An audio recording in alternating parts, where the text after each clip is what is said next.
Hello everybody, how are you feeling today? I am Elras Servi from Team NDL, and today I'm guest uploading at Bystander channel. I'm hoping I'm pronouncing that correctly. English is not my first language, even though it's kind of okay being said to me by a lot of my American friends. Regardless, today I give you guys Zombie World deck profile. Now, this one is the budget one, and I think like during the end I might, if I have the time, I might not too. But I might during the end going to give you guys the list of cards that you can take out for the Eldritch archetype if you're looking for that, and you do want to spend the money or whatever. But for the time being, this is just the budget version of this, and it's still really good. You can put very, very annoying boards still to your opponent, and just really fun to play. And before we'll jump in, don't forget to subscribe to Bystander, and maybe even check my content. On my channel, if you want to see how I look like, you're more than welcome to. I made some videos with my face revealed. This one I just didn't really feel like it, and I'm in the middle of a lot of stupid other projects. Regardless, I'm making deck profiles, obviously, combos, and set reviews and other different kind of content. But my set reviews are a little bit different than normal ones. But without further ado, let's jump right into this. But like I said, this deck is really fun. Can put very, very nice boards, not birds, boards even without the so-called Eldritch archetype. And like I said, maybe during the end, I'm just going to show you the so-called 15 to 7 cards that I recommend to take out. So it might going to be 2 deck profiles in one. But let's start with the 3 main monsters, which you run 2 of each. I don't think you need to run 3 of each. There's some people I've seen maybe want to run 1/3 of this or 1/3 of this. I never really felt necessary. Glow Up Bloom is just your, you send it to the graveyard. If you have Zombie World, you can summon this from the deck or your other level 5 or higher zombies. You cannot summon zombies for the rest of the turn.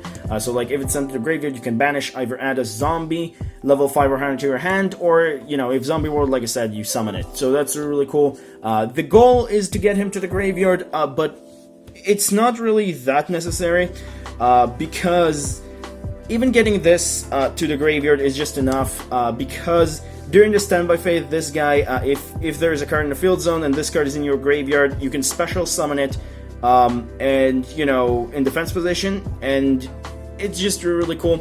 I believe it's just say during the standby, so it's not have to be only your standby, so that's really nice in that regard. Also have 2 particular effects, which one of them is negate the effect of a zombie, and the other one is banish a zombie, or something like that, or should I say 1 monster from the field or graveyard. But if you have, and of course when a zombie effect is activated, but if you have Zombie World, you essentially make all monsters zombies on the field. So essentially the negation effect is just a negate for all monsters on the field, so that's really nice. And then Necrowold Banshee is your protector for your field spell, but mostly what you care about is just seeing her in the graveyard or linking off her and then just get Zombie World from your deck or hand into the field if you really have to. But that is also a quick effect. So what's really good about this one, which a lot of people forget, we're going to go through the deck a little bit more faster afterwards, but with this one, what a lot of people forget is sometimes you do have another Zombie World in your hand, they destroy your field spell, but you can just surprise them because it is a quick effect, banish this from the graveyard and just put another one. So that's really cool. So that's pretty much does it for the trio of main monsters that you want to have. Next up, let's move on to more generic stuff. 3 copies of Solitaire, 3 copies of Unizombie. We also have 2 copies of Mizuki, and then 1 copy of Gozuki. These are just pretty much does the same thing, only this one's a tuner and increases level, so that can works better and can send 2 cards. This one, sometimes his effect of the grave does come up, but not really that much. So these are really self-explanatory and understandable. There's some decks that run only 2 of this and 3 of this, or the other way around, but I just think maximizing on this is really nice. Mizuki is a monster reborn, obviously, but I've seen people running only 1 or 2, and I've seen also people running 3. I decided to go with the middle road, man, because I just felt how should I say this? I do want to see this, I do want to have this in a deck like this. It's not Vendrids, which you don't really need this, you only need 1 in Vendrids because you don't really have the space, and generally in Vendrids is just a little bit better to have less of this because it just became less of your win condition. It's more of nice to have in the grave if you have nothing else to foolish and just give you additional plays for grind game. In Vendred, you don't really need that. In this deck, you might need that, so that's why in like this deck you want to run at least 2. I don't recommend 3, but if you want to run 3, you're more than welcome to. Then for your other zombies, you run 2 copies of Jacko Bolin and 1 of Vampire Fjordline, which I believe in German mean unmarried woman, if I believe that correctly. Yeah, it's an old term, I believe, at least where I read about this, because I really didn't know the word, so I was interested to know, but I think that's in German. Anyway, this one is your battle trap, really normal. Like, a lot of people know what this does. You just summon this, and you just make your monsters bigger by paying life points, which is really nice. Jocko Bolin, however, I've seen people consider this card to be bad, or at least like some bigger YouTubers at the start that love Zombie World consider this to be bad, and then just corrected their mistake and just like said, oh, it's actually good, after like I think got a little bit of a hate of saying that this card is bad, which I don't know why they consider this card to be bad, but if you do, just stand behind it instead of like not even giving an excuse why do you think it was bad in the first place. Regardless, this card is really good. It's just really nice to have this free discard outlet you can just get out of your hand. Your Glow Up Bloom if you really need to, because your entire deck is zombies or you don't really care, or your Necrowold Banshee. As well, just generally just a nice effect of like, if you already have Doom King in grave and you summon it during the standby phase, why not just grab this with Glow Up Bloom and just giving yourself another kind of like a weird interruption, which is really cool.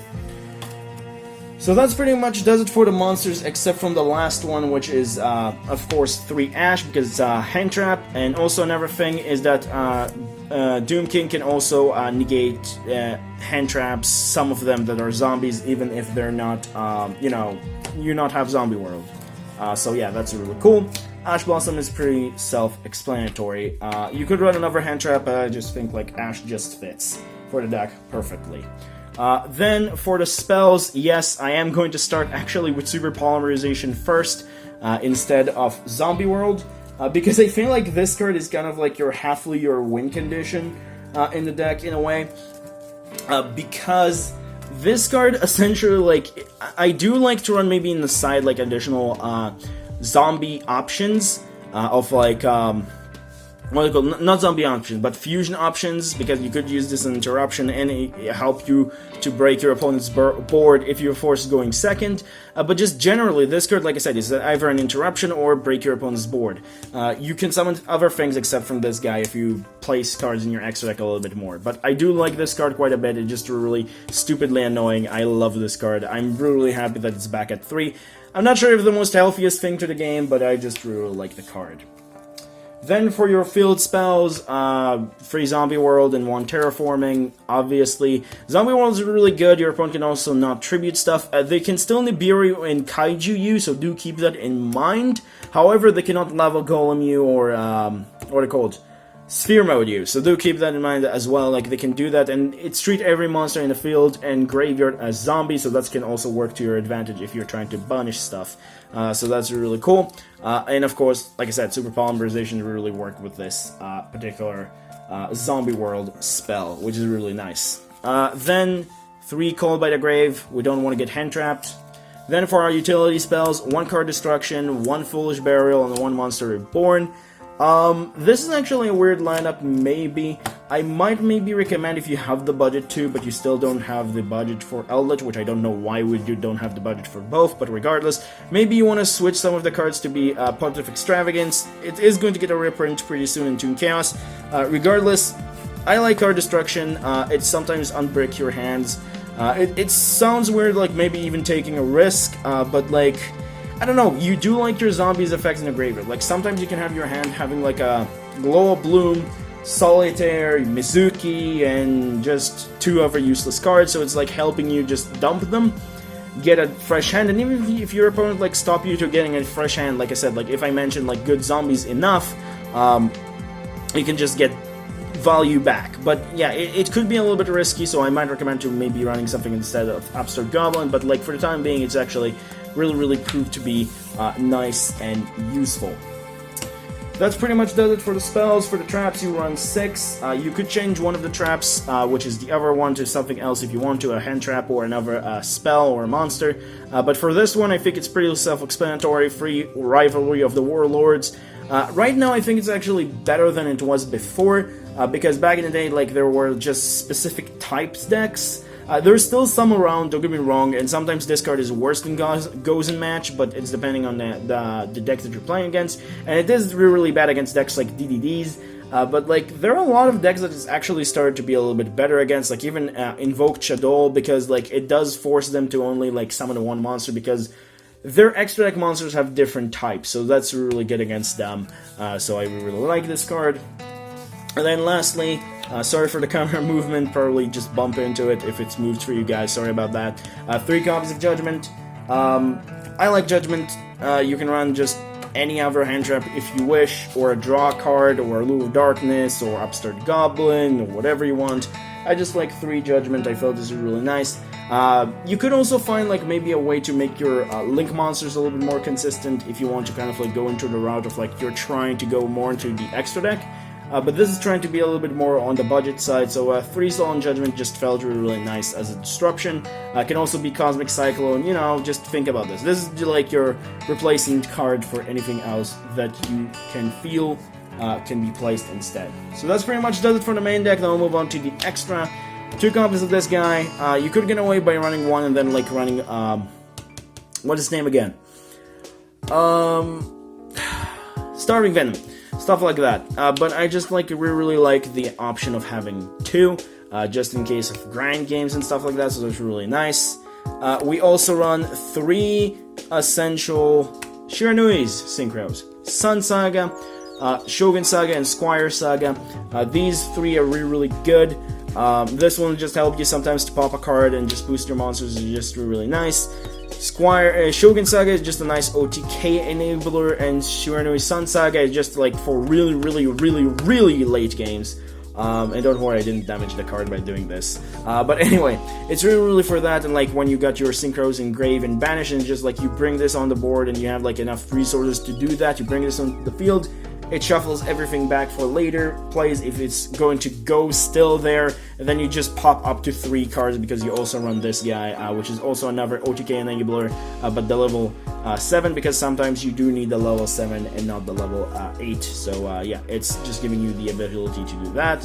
Lastly, 1 copy of Omega. It's a zombie deck. It's also like the only synchro that I have here that is not what I call it, zombie. It does come up here and there. I'm not sure I really want to keep this guy anymore. I might actually go to change this to number 23 Lancelot, but for the time being it just works really okay, I guess. Yeah. For links, 1 Link Karibo, 1 Barricade Blocker, actually really good to help you get back the zombie world, which is really nice. Sometimes it'll also kind of like protect your zombie world if you need to. 1 copy of Vendred Savior and Sucker, because, you know, zombie links. 1 Phoenix, 1 Unicorn, obvious link package removal. And then 1 copy of Yukiona, which is proxy, because Quarantine kind of didn't really give me the ability to get her, unfortunately. But she's a really stupid awesome card. She kind of like giving you the ability, kind of like you're making your opponent not able to activate their effects from banishing cards in their graveyard. I believe that's the effect of that. And the second one is actually the more powerful one, is that she can pretty much, if your opponent activates an effect in the graveyard or summon a monster from the graveyard, she can activate twice the effect of targeting another card on the field and making the attack to 0 and negates the effect. So it's 2 negates in 1. This card is pretty stupid. Love it a lot. And then lastly, for my choice, I do run 1 Borreload instead of a Boral Sword. Not only more budget, but also like in this deck specifically, you want the Borreload more, because you do have enough big monsters, and you just kind of need a little bit more of like, you know, control the field instead of just taking for OTK. So that's really much what I like about this extra deck. So that's pretty much does it for the extra deck and does it for the deck profile. Hope you guys have enjoyed. Like I said, I'm pretty much going to I'm hoping right now, unless I don't really have the time, the Eldritch, you know, list of cards that you can change with here. Yeah, you can check that out. And if you want to check my content on my channel, links will be in the description. Hope you enjoyed once again. And remember, creativity is the key in this game. Have a good day, guys, and stay safe. Bye-bye!